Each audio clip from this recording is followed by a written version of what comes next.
Oh, Monday, you should feel good. Yes. We've got a nice show lined up for you. What do you got? Damian Barrett, about to roll in. Oh, big news going on. head office. It's going on. And then later, Mark Howard from India. Lucknow. About to commentate a massive IPL game. He's already ripped 2 to shreds, so we're going to get Howie on a Zoom. I see old Topics Brownless. I don't know why we ever do that first up in a week. Monday's not your go anyway. No, let's swap that. I think maybe you should look at that. Racial. Just with wit as we get into a break. So hello to you on a Monday, Fat. Hey, g'day, Jim, and a nice little joke. It'll be a short joke to finish with. It will be. No. Very good last week. No, People telling they me were left, all right and old centre. ones. At restaurants, I'm down at the MCG saying, great week of jokes. Yeah. That's like going to the comedy festival and just doing the same stuff every year. You know what day it is, Jim? Monday. No, Dick. What it isn't Monday. The 1st of May. Thank you, Bill. You know what that celebrates? The 1st of May normally celebrates? The 8-hour working day for Australians. Did you know that? No.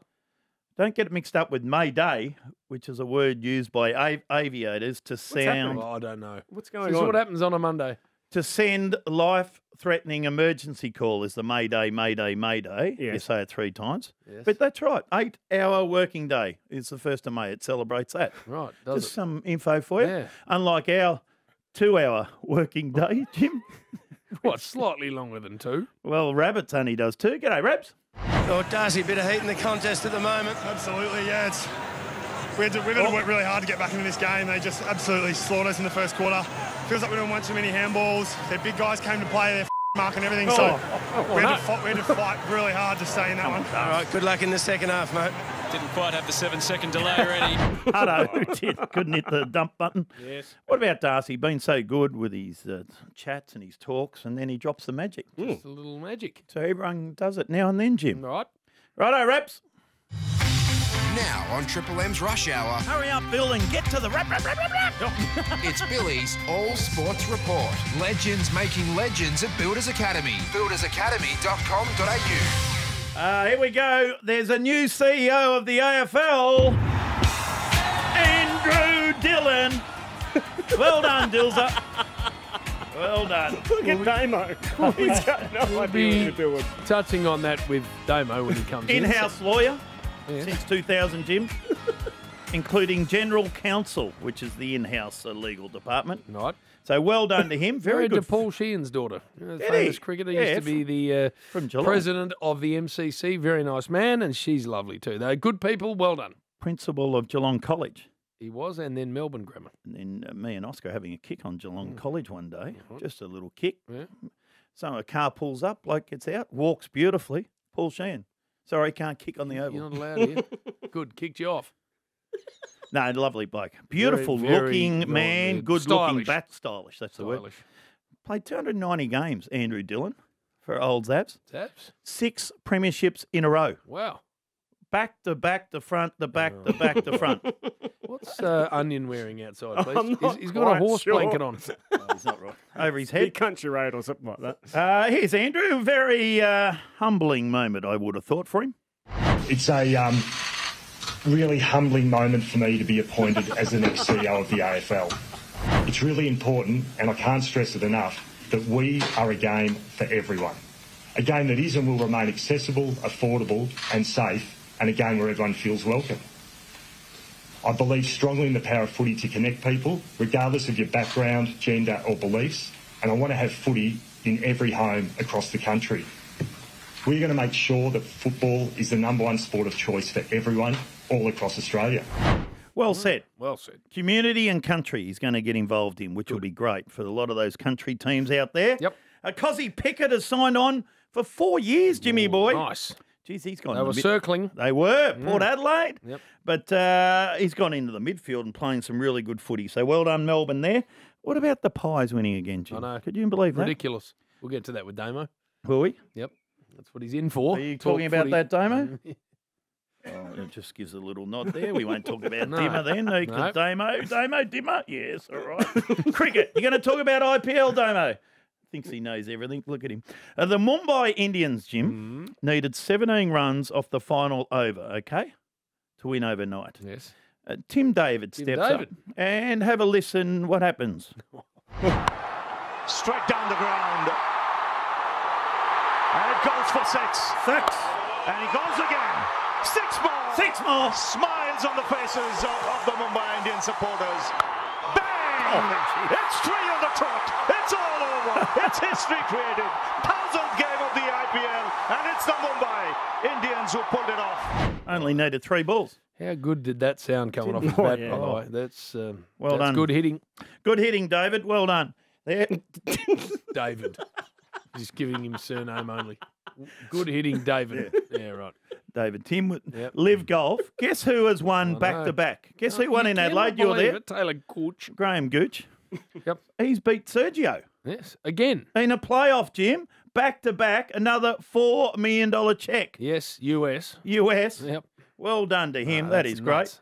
That was over in Singapore. Yep. Good course? Don't know. But that is amazing cash. That's 10 bricks our money or in advance of in 2 weeks' work. Oh, would have been green. Would have had 18 pins in it. Would have looked good. Bit of water maybe down the side. Thank you, Bill. Cameron Smith was 12 under, Jim. Gucci won 17 under. Right. So the LPGA, Hannah Green, who's won before, she's continued Australia's golden run of the global golf stage. She won a playoff also, right? Yes. Guess how much she picked up? 450,000. Yes, US. She won a major, remember that, and flew back into the Perth airport. And the cameras are all set up? Waiting. She just walked straight past them and no one stopped her. So she doubled back and said, I'm guessing you're waiting for me. No, she said to the cameraman, who are you waiting for? And this bloke goes, this Hannah Green girl, she's a really good golfer. She goes, yeah, well, that was me. That'd be me. He said, just walk down the stairs again, we'll grab you. We'll get that is true. The Mexican Open, speaking of golf, the PGA Tours, Mexican Open. I tell you what, there was just bees or fleas, I weren't sure. This was the 6th hardest hole. Uh-oh, what's happening here? Oh, get down.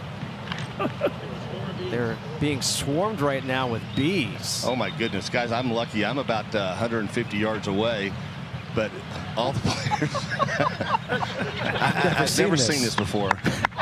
That's the most unusual thing I've ever seen on the golf course. Everybody just hit the deck. Wow. It's like a fog of bees that just blew through. Now where are they going? All right. They're all lying on the ground. Tony Finau. Nice winning for him. Was it? Eric Van Rooyen was about to hit off. Yeah. There was a fog of bees. Yeah, it was. Took the sting out of the game. Anyway, that's how we go. Super. That's how we go on a Monday. The Vixens won again. They are flying, defeated the Firebirds. And the Pies lost again to Adelaide Thunderbirds. And I think that's That'll do us. You had enough? Yeah, I think we've had Oscar Piastri finished 11th. 11th, yes. He had food poisoning, so bloody good effort. In the car, Jim. Rabs is just playing a song to wrap you up. Welcome, Purple, new CEO of the AFL. It took a while, Jim. Hello, Bill. Rabs. They got there, though, and the man who's basically overseen and even in some respects signed off on every decision made by Gillon McLachlan in his 9 years as CEO is the new man to take AFL further. And while there's been a lot of narrative and even criticism about the delay in process and even the selection of Andrew Dillon over an outsider, it's impossible to look through his CV. It's also impossible to know what's gone on in the past 9 years and to think it's a bad decision. I mean, he knows the game. He knows the way the clubs work, Bill. Yes. He's got relationships, existing strong relationships with all the key people at the clubs. So no one has to start afresh when it comes to negotiating with the new man. I read he's done everything at the AFL. He pretty much has, yeah. Even written some rules. Some game rules. We had the footy portfolio for some time and has overseen that in his executive. Loves his racing. Loves his racing. His grandfather was knighted. He was a sir. Didn't know that. And 2 uncles are priests, and one of them, Father Kevin Dillon, is huge down. He's retired. Huge down Geelong. So a good family there. Yeah, and to go through what you need to do with these types of applications and processes, you're not going to get to the end game if you've got any flaws in your system. If there's any That's right. skeletons there, if there's any Yep. problems. And that's not to say the people who came second, third, fourth and fifth did. It's just that he was still standing when it was all said and done. And the psychology aspect of the testing, I mean, to the lay person, and I don't claim to know what it was, but I've been told the one for this role was as vigorous as any candidates for any role have ever been put through. if You would have goes- worked with him, Jim. Yeah, he's a very good operator. Very good man, too. So I think he'll do a superb job. If you're going to elevate someone from underneath, you've got to be even more strenuous because it looks like jobs for the boys and all that sort of thing. Particularly with the AFL, which is regularly accused of that. Yep. Yeah, So they would have been very, very strict in their testing, and he would have come through in flying colours. And it wasn't He'll plain. do a very good job. Yeah, sorry, Jim. It wasn't plain sailing, as we know. I mean, the Kylie Watson-Wheeler push got real, and she had significant support at commission level, and that came to a head during the gather round period. And obviously, Travis Ord, Kylie Rogers internally, and Gill himself. Yeah, Bill, you were big on this for the last month or so. I got told 2 weeks ago. Yeah, look, there was no doubt that was a possibility. And the fact that it is now May of 2023 when Gill made the announcement in April of 2022, basically enhances and reinforces your point. And even in the past month and even fortnight, there was a possibility where Gill was going to go on further. Now, as it is, it's still a long time between now and him departing. That being October. So what will his role be going forward? It'll be to bed down Tassie. I still feel it'll be to bed down the messiness that is still attached to the Hawthorn racism situation. Where are we with that? Look, all I can say, and as far as you can tell, Bill, from the outside, it's moving, and it's moving toward a point where they're hopeful at some stage soonish, and that still needs to be contextually referred to soonish, given it was a September last year revelation, that we're not too far away. It requires mediation. That will be the next step, the way I've been told of that situation today, and that will be the most serious aspect. The TV rights, Jim, as you know, are done for the next, this year and 8 years beyond that, so that won't be a huge issue. Yeah, there's this one and next year are the old deal, and there's a +7 on top of all of that. So Tassie too, just while we're talking about the big changes, clubs will tomorrow have that voted on, and there might be some opposition to it. There might even be one or two who would rather it didn't happen, but it won't be anywhere near the number required to stop it happening. And as such, Wednesday afternoon in Hobart, they will officially publicly announce, by my way of reckoning on the timeline that lies between now and Wednesday, announce that the Hobart team, the Tassie team, will get the 19th licence. Yep. Well, all of that's really good. I think the Hawthorn, issue with Clarko and Fags especially has to be resolved immediately. It is appalling that it's taken this long, and the pressure those two have been placed under because of it is unrealistically, I think, weighing on both of them. Oh, it has been. No doubt. Absolutely it has been. And again, what that looks like and what form it comes in, what sanctions are attached, if sanctions are attached, and what happens next legally, it will all play out in a pretty significant form beyond the AFL outcome. And you say soon. I say soon, Bill, but that is on the proviso that the mediation needs to go as smoothly as people now believe it could. Now, no mediation ever goes completely smoothly, particularly with something as contentious as this. But the fact that, I believe they're prepared to head down that mediation path is a key plank of what is to lie So ahead. the interest will be with Tassie for me, how they're going to do it. Are we at a bye every week? So once the Tassie team's in, when things like gather round happen, what does the team just miss out? They don't get to play on gather round. Gather round's an interesting one to throw in because that makes it real, doesn't it, for that particular round? Look, 2027 is again the best guess that anyone from outside the system's got. Now, this will all be played out. I'd hope on Wednesday that Andrew Dillon, the new CEO, will announce a date. I think they should. I mean, it's not as if now that the government's finally given the money officially on Saturday that, we've got to think it through. They've been thinking through this for years already. So I would like to get some detail on Wednesday. And 2027 is a year that the clubs themselves are happy to put up, when you talk to them off the record, that could be a time frame. And that might be short in some people's eyes, but again, it's not as if it's a fresh project as of today. It's been built up for some time. And a new jumper and the name, Tassie Devils. Well, yeah. Do you like the Devils line? I'm sure it'll have to be the Devils. It makes as much sense to me as anything. And the jumper. Hey, and the list composition is going to be the massive fight that the clubs will have because they want to keep their players, but they will have to give up certainly players on their list, the way I read it, and also access to draft pick What's the players. reaction been like down there? It doesn't appear like, when a team wins the Super Bowl and the city right. just goes completely We had ballistic. 2 callers on Saturday, didn't we? During your quiz. One from Launceston, one from Hobart. Neither kid. No, he didn't give us stuff. Did they? Actually, the Lonnie bloke wasn't happy because it was up in... that's up in Hobart. Yeah. And Launceston, it did get lost, but it's still a significant amount of money in this climate at the moment. That stadium got a $65 million grant the day before the $240 million came in for the new one. So this will what's the play split there? 11 home games. How many Lonnie get? Give it Bill again. I'll wait for the AFL to get through the You're in clubs. there. You walk down the corridors and go, Dilzer, well done. Well, probably 8 and 3 would be a starting point. What do I call him? Gilzer. No, Dilzer. No, you don't talk to Gilzer anymore. He's not there, so it's all Dilzer. We still need October too. Well, we'll need the... And a GM of footy, we'll have a break, have a think about it. We'll come back, Damo. Are you teasing that, Bill? You got 3.5 minutes while we go to our sponsors? Yeah, about 5 minutes 15, but yes. All right, geez, we've got a lot of bloody ads. We do. We should get paid more. More with Damian Barrett next on the Rush Hour, Triple M. Pros and cons from round 8. Where are we starting, Purple? Just to answer Bill's question from just before the break. General manager of football, I please. still feel Brendan Gale's got a role to play either in that role or the establishment of the Tasmanian team. I think it's pretty much his call. And given what's happening with the club he's been at for close to 15 years, Richmond Footy Club right now, we may as well start there because they're part of the negatives that come out around 7. It's been an ordinary season for them. They started this way, a draw against Carlton and then a win against Adelaide. So after 2 rounds, they were unbeaten. And then obviously 6 points? Yeah, 6 points. And that's all they've got to this point in time. And they're okay even the week after against Collingwood. Only lost by 2 goals and a bit in round 4. They might still argue they should have beaten Western Bulldogs, but what has happened since has just put them out of the running, Bill. And they are one of the, I think, 3 clubs right now that have got major problems. The other 2, and we'll touch on them in a moment, West Coast and North Melbourne. But when it comes from a Richmond perspective, where they played an elimination final last year, nearly won, should have won in their eyes with the Tom Lynch kick. He's been a key reason, Jim, that his absence has been a large Toby. problem. And Toby Nankervis, and then down back, you've had no access at all to Robbie Tarrant and Josh Gibkiss. I don't know what effect they would both have. Gibkiss starting out, Tarrant toward the end. But having said that, their structure down back was just totally non-existent. So it's been a major Long problem. way back from here. It is. Long. It is.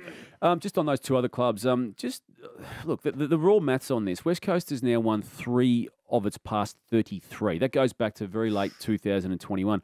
Just to give context of the team itself, not what happened off field, but Fitzroy won 3 of their last 39 games of footy. So they're into that zone of poor performance, and that is historically worst ever when it's all said and done. It's unthinkable when you know that footy club. Yeah. I mean, they're a powerhouse, the West Coast Eagles. Yep. So What was the crowd like It's yesterday? astounding. Are they still coming along? Yeah, they are. About 50, I think. They're getting high 40s, and What? it's quite extraordinary. It is unbelievable. Yeah, by the given they supporters. are basically unwatchable from what they were and what they want to be. And we'll touch on what happened to them in that game with Charlie Curnow's involvement soon. But North Melbourne, Jim, I know you got a big soft spot. Round 5 wasn't good in Adelaide for gather round against Brisbane, but what happened on the weekend was arguably worse against Melbourne. The next game against the Gold Coast was worse. I didn't see any of the game against Melbourne. I wasn't surprised that the scoreline was unflattering. I remember saying to Bernie Vince after we finished the game, Hawthorn Western Bulldogs game, I said, Melbourne do everything well that North Melbourne can't defend. Yeah. Well, so quarter time. And 3 minutes in, they were 3 goals to nothing. It had danger written all over it. Look, it's going to take a long time. Clarko's been very honest about that. It's there's a lot there that needs repairing, and it's going to take time. It will. Bill, the club that benefits most out of the problems at West Coast and North Melbourne is Essendon. It gets them both twice. Do they? And, mate, they're a better side this year. They're a better and that's side. Brad Scott. There wasn't no doubt. too much to dislike with what they did against Geelong yesterday. But, look, you basically look at Essendon playing those North Melbourne and West Coast twice as 4 guaranteed wins. And if 13 gets you into the finals, well, it breaks the back of that task, doesn't it? So, fixture integrity, an issue. We'll jump on to some positives, and again, tell me where you want to start, but I think the names of Jason Horne-Francis and Toby Greene are as good a place as any. We'll get to Darcy Moore, but Toby Greene's 4 goals for GWS against the Sydney Swans, and the way he controlled that particular last quarter, having already played well to that point to win the Brett Kirk medal, Bill, and Brett was really happy to give it to him. No, he wasn't. Brett he was really happy. Couldn't give a stuff about him. There's something going on there.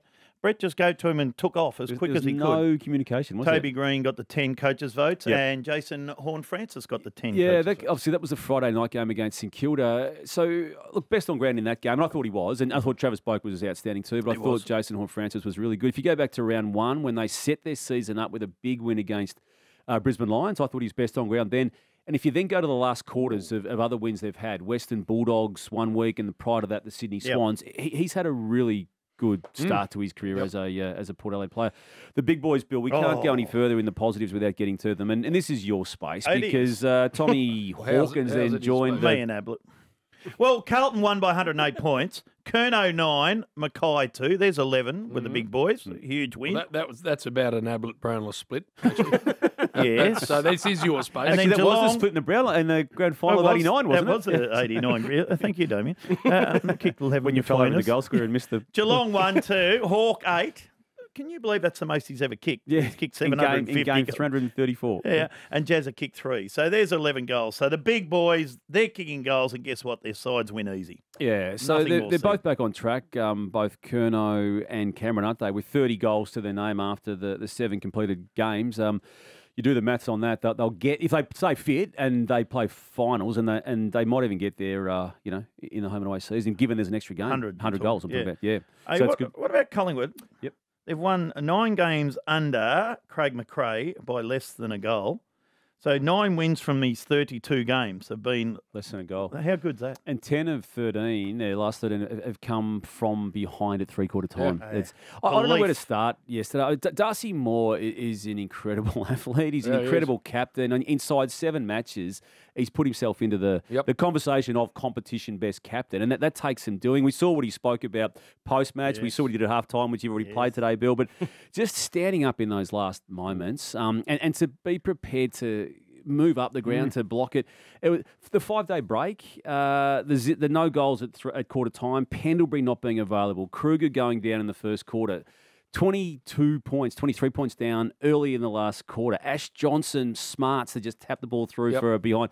I love free kicks. Yeah, free kicks they didn't get and should have got. The Nick Dacos, who has played better games than that. So how did Keys go? I didn't see this game. Did he go to him and rough him up a bit? First half he went to him. Right. Yeah, and look, they did a good job on him. He didn't get coaches' votes, Bill, which is interesting. His brother did, I believe, but he didn't. But he still paddled the ball forward at key times. Yeah. Later Keys smother at one stage too. So I love what he did. And Collingwood don't, usually you see Jack Crisp involved in latent pieces too, and he was again involved. They've had a tough run. They've had a really tough run. I'll just rattle them through. Geelong, Port Adelaide, Richmond, Brisbane, St Kilda, Essendon and Adelaide. And the only game they've lost was against Brisbane Lions. So going absolutely beautifully. Beautifully. Yeah, well done. No. Well done, Craig McRae. Yep. You got the buses? Got the buses. Oh. It's nearly it may not get across another ball because we sent one there last week to West Coast and we've got to send the other one across to Fremantle.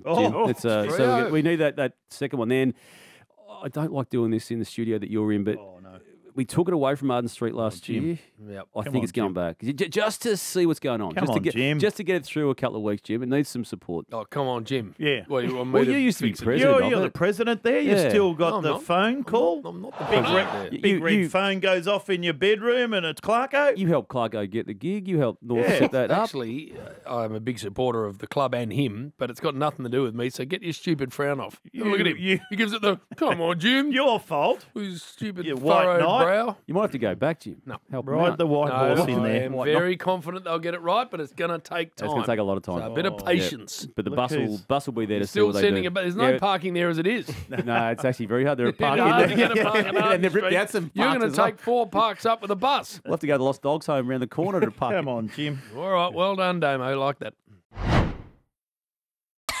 End the day with a laugh. This is Billy's joke. Legends making legends at Builders Academy. buildersacademy.com.au. A lot of love for Builders Academy, by the way. They've stuck around because your jokes have been awesome, Bill. Legends, making legends. I couldn't find the credit and it just come to me. Right. Wow, look at the time. It's nearly 6 o'clock, so we must get on with a short joke today. Short one. Yes. What's ET short for? What? I don't know. He was just born that way.